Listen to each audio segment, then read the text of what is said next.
नमस्कार, स्वागत है आपका प्रोफेशनल एस्ट्रोलॉजी पर। मैं यशराज तिवारी आज आप सभी के समक्ष उपस्थित हुआ हूं फरवरी 2025 के मासिक राशिफल को लेकर।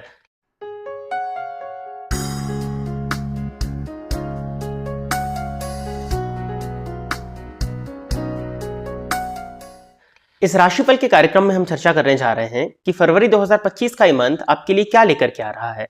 आपकी लव लाइफ कैसे होने वाली है, आपकी करियर लाइफ कैसी होने वाली है, आपकी मैरिड लाइफ कैसी होने वाली है, धन की स्थिति आपके लिए इस मंथ में किस तरह से रहने वाली है। साथ ही साथ आज के इस राशिफल के कार्यक्रम में हम देखेंगे कि जो ग्रहों का राशि परिवर्तन इस मंथ में होने वाला है उनका प्रभाव प्रत्येक राशि के जातकों पर क्या पड़ने जा रहा है। सबसे पहले तो जैसा कि आप सभी दर्शक जानते हैं कि जो मासिक राशिफल का कार्यक्रम होता है वो ग्रहों के गोचर पर आधारित होता है और इस मंथ में दो ग्रहों का राशि परिवर्तन होने वाला है। बुध राशि परिवर्तन करेंगे 11 फरवरी 2025 के दिन, मकर राशि से निकल करके कुंभ राशि में जाने वाले हैं। और सूर्य राशि परिवर्तन करने वाले हैं 12 फरवरी को, वो भी मकर राशि से निकल करके कुंभ राशि में जाने वाले हैं। और इनके अलावा जो ग्रहों की स्थिति है वो आपको स्क्रीन पर देखने में मिल जाएगी। आज के इस राशिफल के कार्यक्रम में आपको अंत में कुछ उपाय के विषय में भी बताया जाएगा, जिन उपायों को करके आप अपने इस मंथ को और श्रेष्ठ बना सकते हैं। यदि आप इस कार्यक्रम को देखते हैं और इस कार्यक्रम के माध्यम से आपका कुछ भी लाभ होता है तो आप इस वीडियो को लाइक करें, साथ ही साथ इस चैनल को सब्सक्राइब करें ताकि इन फ्यूचर जो भी कंटेंट मेरे द्वारा इस चैनल पर अपलोड किया जाता है उसका नोटिफिकेशन आपको मिलता रहे। आइए अब हम चर्चा प्रारंभ करते हैं राशियों के क्रम में पांचवी राशि अर्थात सिंह राशि के जातकों के लिए फरवरी 2025 का ये मंथ क्या लेकर के आ रहा है। सिंह राशि के जातकों के लिए देखा जाए तो राशिपति बनते हैं सूर्य। ये मंथ की स्टार्टिंग में जन्म कुंडली के 6th हाउस में अर्थात मकर राशि में संचरण कर रहे हैं और 12 फेब को राशि परिवर्तन करके जन्म कुंडली के 7वें भाव में, आपकी गोचर कुंडली के 7वें भाव में कुंभ राशि में संचरण करना प्रारंभ करेंगे। इसको दो भागों में हम बांट करके समझने का प्रयत्न करते हैं। राशिपति सूर्य का 6th हाउस में जाना, वैसे तो राशिश का षष्ठस्थ होना बहुत अच्छा नहीं माना जाता, लेकिन सूर्य को त्रिक भाव में जाने का दोष नहीं लगता है। तो जैसे ही सूर्य 6th हाउस में आपके लिए इस मंथ में है, फेब की स्टार्टिंग में है, तो ये कहीं ना कहीं आपके लिए फेवरेबल ही है। यदि आप शत्रु पक्ष को लेकर के परेशान थे तो उन शत्रुओं का नाश अपने आप ही ये सूर्य षष्ठ स्थान में बैठ करके कर रहे हैं। किसी भी तरह के कॉम्पिटिटिव एग्जाम को यदि आप दे रहे थे तो उन कॉम्पिटिशन्स में आपको सफलताएं मिलती हुई दिखाई दे रही हैं। कॉम्पिटिटिव एग्जाम को फाइट करके यदि आप सरकारी नौकरी लेना चाह रहे थे तो उसके लिए भी ये सूर्य का गोचर षष्ठ स्थान में आपके लिए काफी फेवरेबल होता हुआ दिखाई दे रहा है। करियर में ग्रोथ, क्योंकि सूर्य पर गुरु की दृष्टि पड़ रही है, करियर में पदोन्नति की स्थिति भी आपके लिए बनती हुई दिखाई दे रही है। आपकी जो अप्रोच रहेगी चीजों को लेकर के वो थोड़ी सी कॉम्पिटिटिव होने वाली है। कॉम्पिटिटिव अप्रोच के साथ में आप आगे बढ़ेंगे और वो आपके लिए फेवरेबल होता हुआ ही दिखाई दे रहा है। हो सकता है कि आपके मामा पक्ष को थोड़ा सा कष्ट हो, आपको हड्डियों में जोड़ों में दर्द की शिकायत हो और पिता के साथ में कुछ हद तक संबंधों में आपने खराबी महसूस करी हो, बट यही कुछ छोटे मोटे नेगेटिव पॉइंट्स हैं। बाकी ओवरऑल षष्ठ में सूर्य का गोचर आपके लिए 12 फेब तक काफी फेवरेबल होता हुआ दिखाई दे रहा है। 12 फरवरी के बाद में सूर्य राशि परिवर्तन करके सप्तम स्थान में आएंगे, तो हम मैरिड लाइफ के पॉइंट ऑफ व्यू से सबसे पहले चर्चा करते हैं। सप्तम भाव में जब सूर्य का गोचर होगा तो कहीं ना कहीं जीवन साथी के साथ में मतभेद प्रारंभ हो जाएंगे। मैरिड लाइफ में कहीं ना कहीं ईगो की उपस्थिति देखने में मिलेगी और अहंकार की वजह से दाम्पत्य में कुछ हद तक कलह देखने में मिल सकती है। सूर्य का गोचर सप्तम भाव में होगा तो कहीं ना कहीं आपके डोमिनेशन में वृद्धि होगी। आपका जीवन साथी भी आपको कुछ हद तक डोमिनेट करना चाहेगा और उस डोमिनेशन की वजह से आप दोनों के बीच में कलह की स्थिति निर्मित हो सकती है, जिस वजह से घर का माहौल कुछ हद तक खराब आपके लिए हो सकता है। तो इस बात का आपको ध्यान देना है कि अपने जीवन साथी की भावनाओं का सम्मान करें। प्रेम संबंध में या रिलेशनशिप जो है आपका हस्बैंड और वाइफ के बीच में जो होता है उसमें ईगो की जगह ना आने दें, तो वो कहीं ना कहीं ज्यादा बेहतर होगा। बाकी सूर्य का गोचर जब सप्तम स्थान में होगा तो सूर्य की दृष्टि आपके लग्न पर पड़ेगी। लग्न पर सूर्य की दृष्टि पड़ने के चलते ये आपके व्यक्तित्व को भव्य बनाएगी।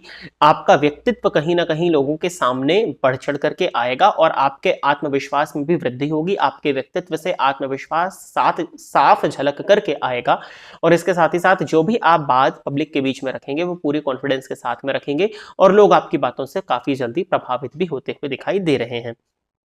सूर्य शनि की उपस्थिति सप्तम भाव में होगी, आपके व्यापार के लिए भी पॉजिटिविटी को ही लेकर के आ रही है। व्यापार में आपको ग्रोथ देखने में मिल सकती है, बट यदि आपका व्यापार पार्टनरशिप में है तो कहीं ना कहीं पार्टनर के साथ में रिलेशंस थोड़े आपके बिगड़ सकते हैं। पार्टनर के साथ में लड़ाई झगड़े करने से आपको इस मंथ में बचना चाहिए और रिलेशनशिप में अगर हम लव रिलेशनशिप के पॉइंट ऑफ व्यू से देखते हैं तो लव रिलेशनशिप में अभी कुछ हद तक ईगो और वाणी की कड़वाहट की वजह से उतार चढ़ाव देखने में आपको मिल सकता है। बाकी यदि अभी आपका रिलेशनशिप एवरेज है तो उसी तरह से रहने वाला है, कोई बहुत ज्यादा परेशानी नहीं है। लेकिन हाँ, ईगो की ही वजह से कहीं ना कहीं परेशानियां, क्रोध की वजह से, वाणी की कड़वाहट की वजह से कुछ हद तक परेशानियां लव लाइफ में थोड़ी सी गलतफहमी होते हुए भी इस मंथ में आपके लिए दिख रही है। तो आपको अपने पार्टनर के साथ में किसी भी तरह की मिसअंडरस्टैंडिंग अगर हो जाती तो उसको क्लियर करने का प्रयत्न करना चाहिए और वाणी को मधुर बना करके रखने का प्रयत्न भी आपको इस मंथ में करना होगा। नहीं तो रिश्तों के पॉइंट ऑफ व्यू से सिंह राशि के जातकों के लिए मंथ थोड़ा सा डिस्टर्बिंग होने वाला है। बुध का राशि परिवर्तन होगा, बुध भी आपके लिए सप्तम भाव में आएंगे, तो कहीं ना कहीं व्यापार के माध्यम से बड़े धन का लाभ आपको होता हुआ दिख रहा है। आपके नेटवर्क, आपके सोशल सर्कल, आपके कम्युनिकेशन के माध्यम से भी आपको व्यापार में ग्रोथ देखने में मिलेगी। सोशल सर्कल भी बढ़ सकता है, आपका सामाजिक दायरा इस मंथ में बढ़ता हुआ दिखाई दे रहा है। बुध का राशि परिवर्तन जो हो रहा है ये 11 फेब को होगा, तो 11 फरवरी के बाद में आपका सोशल सर्कल थोड़ा सा बढ़ता हुआ दिखाई दे रहा है। सोशल मीडिया की फील्ड से यदि आप जुड़े हुए थे तो आपके सब्सक्राइबर्स में, आपके फॉलोवर्स में भी गेन आप 11 फरवरी के बाद में इस मंथ में देख सकते हैं। करियर के पॉइंट ऑफ व्यू से देखा जाए तो ओवरऑल करियर आपके लिए बहुत अच्छा इस मंथ में होने वाला है। दशमेश और अष्टमेश का परिवर्तन है, तो स्पेशली यदि आप एमएनसी इत्यादि में जॉब करते हैं तो ये आपके लिए काफी अच्छा होगा। यदि आप रिसर्च की फील्ड में आपका करियर है तो भी ये समय आपके लिए अच्छा होगा। वैसे तो दशमपति अष्टम स्थान में उच्च राशि में बैठे हुए तो कोई बहुत ज्यादा समस्या नहीं है, बट हाँ कुछ हद तक मानसिक तनाव करियर को लेकर के हो सकता है, बट मैं इसको कहूंगा कि कोई चिंता नहीं है, क्योंकि पंचमेश दशम स्थान में हो तो आप अपनी स्किल्स का, आप अपने पूर्व में एकत्रित किए गए नॉलेज का पूरा जो इस्तेमाल है वो अपने करियर में करने वाले हैं और आपको करियर में ग्रोथ ही देखने में इस मंथ में मिलने वाली है। करियर वाइज आपके लिए समय काफी अच्छा होता हुआ दिखाई दे रहा है। संतान पक्ष से कुछ हद तक दूरी या संतान को लेकर के चिंता या संतान के साथ में विवाद संभव है, तो इस पार्ट पर भी आपको ध्यान देने की जरूरत है। ऋण लेने और ऋण देने दोनों से ही आपको इस मंथ में बचना चाहिए। ऋण देना तो नहीं है, लेने अगर होगा तो वो आपकी कुंडली पर विचार होगा, बट ऋण देने से आपको इस मंथ में स्पेशली बचने का प्रयत्न करना चाहिए। शिक्षा के पॉइंट ऑफ व्यू से भी अच्छा ये समय होने वाला है, स्पेशली जो लोग टेक्निकल फील्ड के स्टूडेंट्स हैं उनके लिए अच्छा है। बैंकिंग के विद्यार्थियों के लिए भी ये मंथ काफी फेवरेबल होने वाला है 11 फरवरी के बाद में।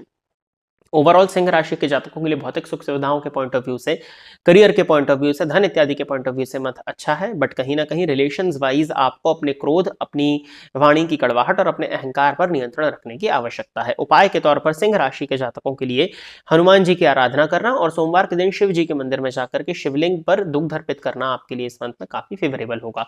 तो प्रिय दर्शकों, ये था सिंह राशि के जातकों के लिए फरवरी 2025 का राशिफल। आशा करता हूं कि सिंह राशि के जातक मेरे द्वारा बताए गए इस राशिफल के कार्यक्रम से संतुष्ट होंगे। यदि आप इस कार्यक्रम को देखते हैं और इस कार्यक्रम के माध्यम से आपका कुछ भी लाभ होता है तो आप इस वीडियो को लाइक करें, साथ ही साथ इस चैनल को सब्सक्राइब करें ताकि इन फ्यूचर जो भी कंटेंट मेरे द्वारा इस चैनल पर अपलोड किया जाता है उसका नोटिफिकेशन आपको मिलता रहे। यदि इस कार्यक्रम के माध्यम से आपका कुछ भी लाभ होता है तो आप इस वीडियो को ज्यादा से ज्यादा लोगों के साथ में शेयर करें ताकि और भी लोगों का लाभ हो और उसका माध्यम आप सभी दर्शक बने। आज के इस कार्यक्रम में बस इतना ही रखते हैं। नमस्कार।